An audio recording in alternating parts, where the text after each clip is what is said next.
جب ہم حضرت سلیمان علیہ السلام کا نام سنتے ہیں تو ذہن میں فوراً ایک ایسی عظیم سلطنت کا تصور آتا ہے جس کی کوئی مثال نہیں ملتی۔ جنات ان کے تابع، ہوا ان کے حکم پر چلتی، جانوروں کی بولیاں سمجھتے۔ یہ سب کچھ کسی سپر ہیرو فلم سے کم نہیں لگتا۔ لیکن کیا ہو اگر میں یہ کہوں کہ قرآن کے مطابق ان کی سب سے بڑی خوبی یہ سب کچھ نہیں تھی؟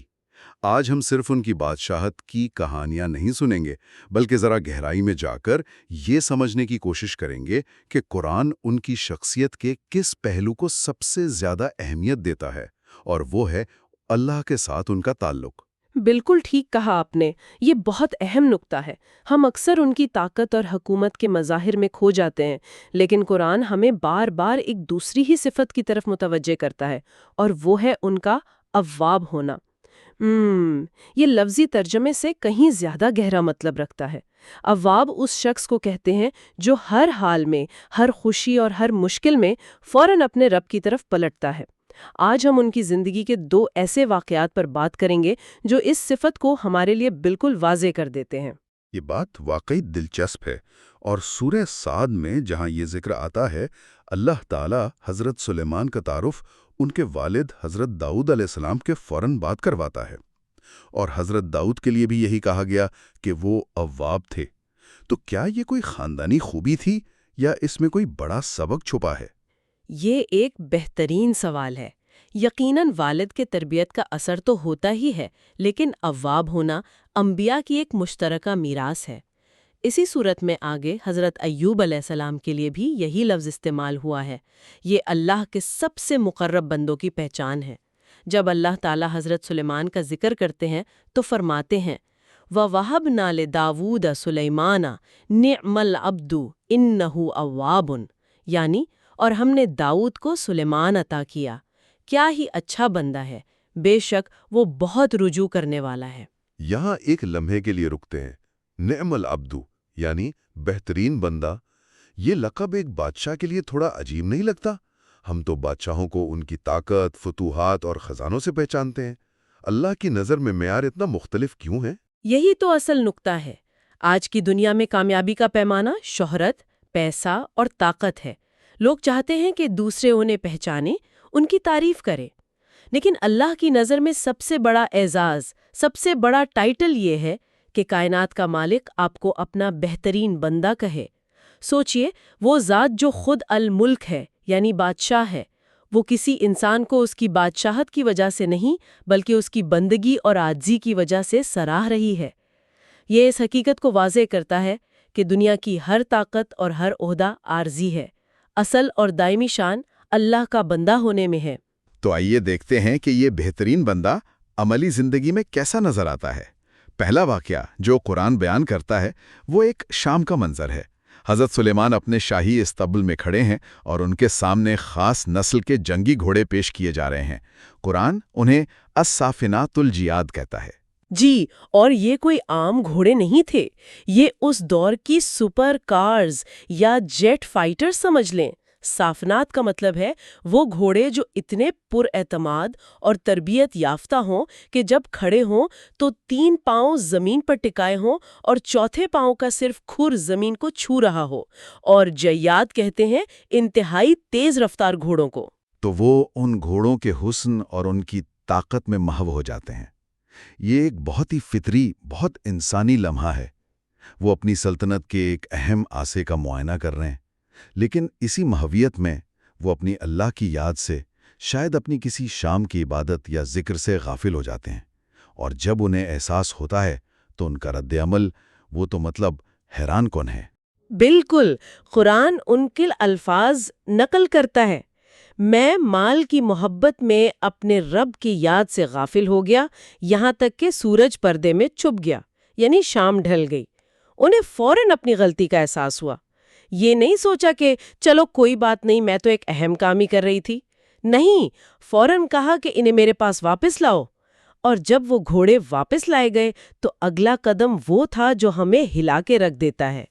قرآن کہتا ہے کہ انہوں نے ان کی پنڈلیوں اور گردنوں پر ہاتھ پھیرنا شروع کر دیا۔ یہاں قرآن کے الفاظ بہت لطیف ہیں۔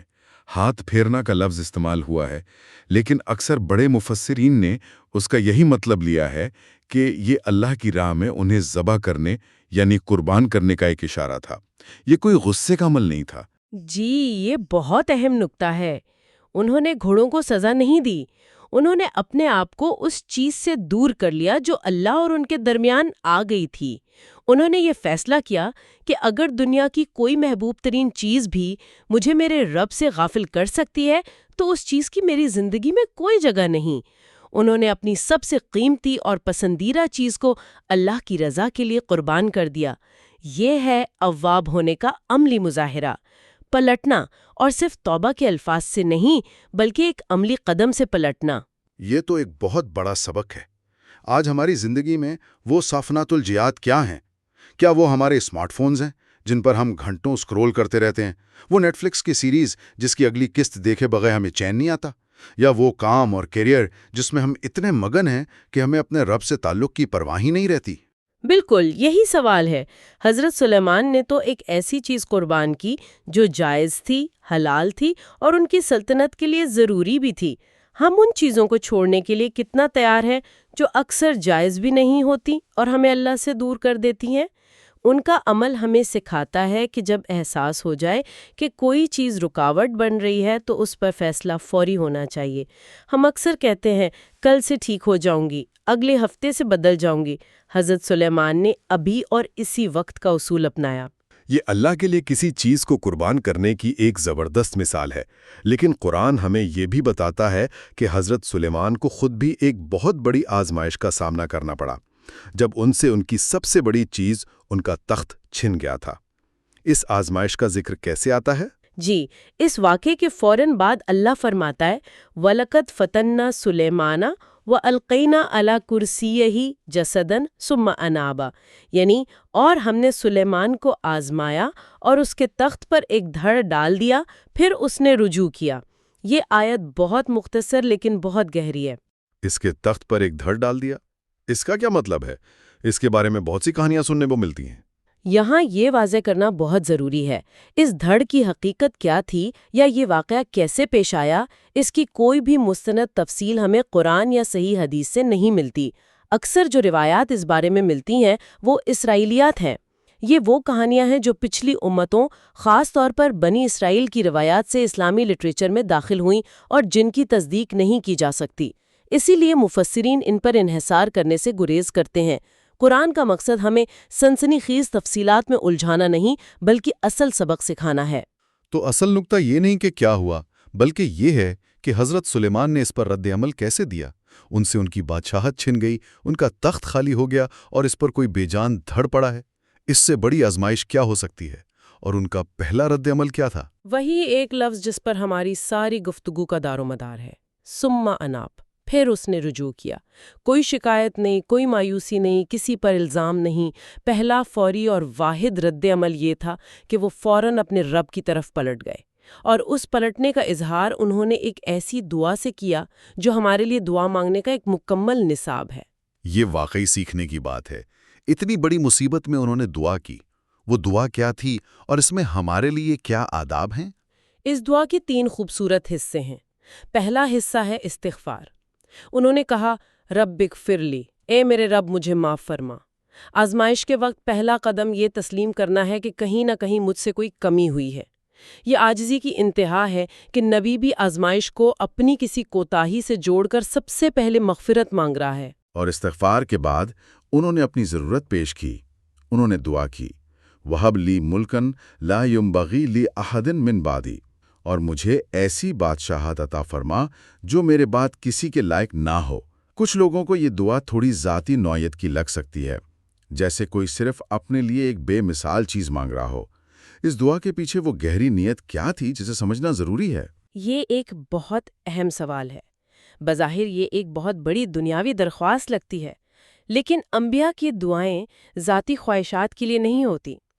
اس دعا کا مقصد یہ تھا کہ انہیں ایک ایسی مستحکم اور بے مثال سلطنت ملے جس کے ذریعے وہ اللہ کے پیغام کو بغیر کسی رکاوٹ اور چیلنج کے پوری دنیا میں پھیلا سکیں۔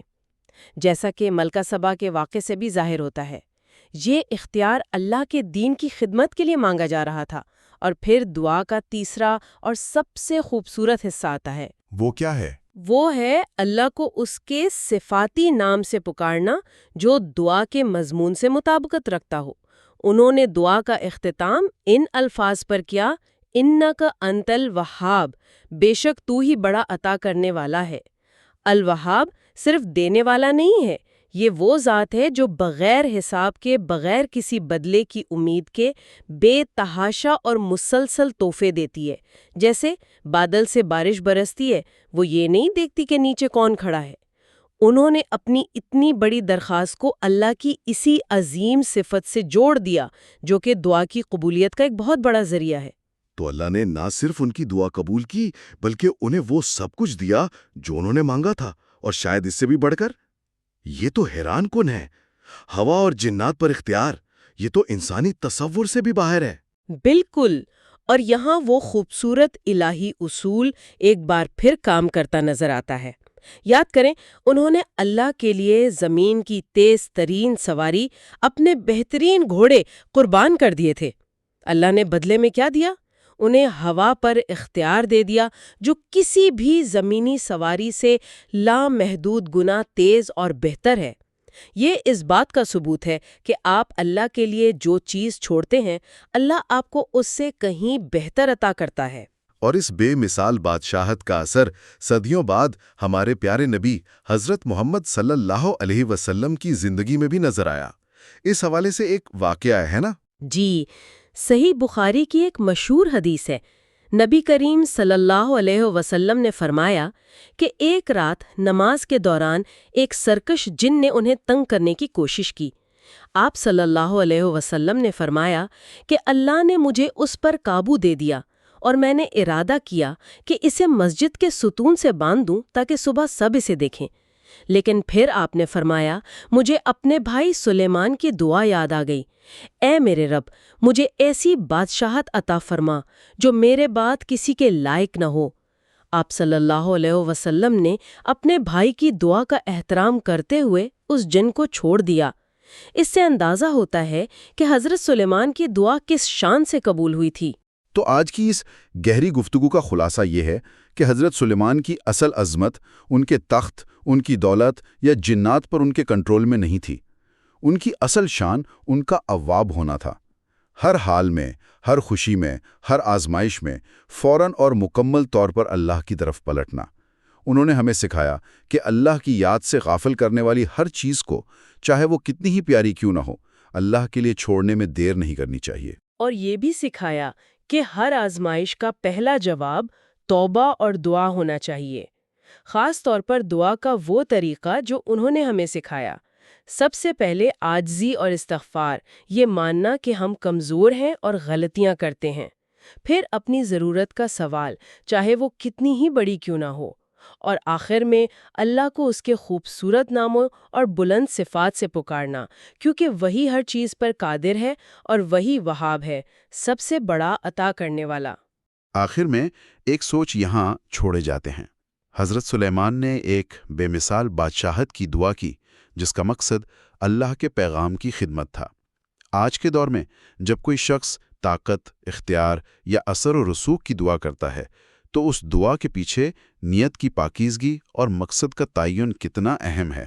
کیا وہ اختیار اپنی ذات کی بڑائی کے لیے مانگا جا رہا ہے یا کسی بڑے اعلیٰ مقصد کے لیے؟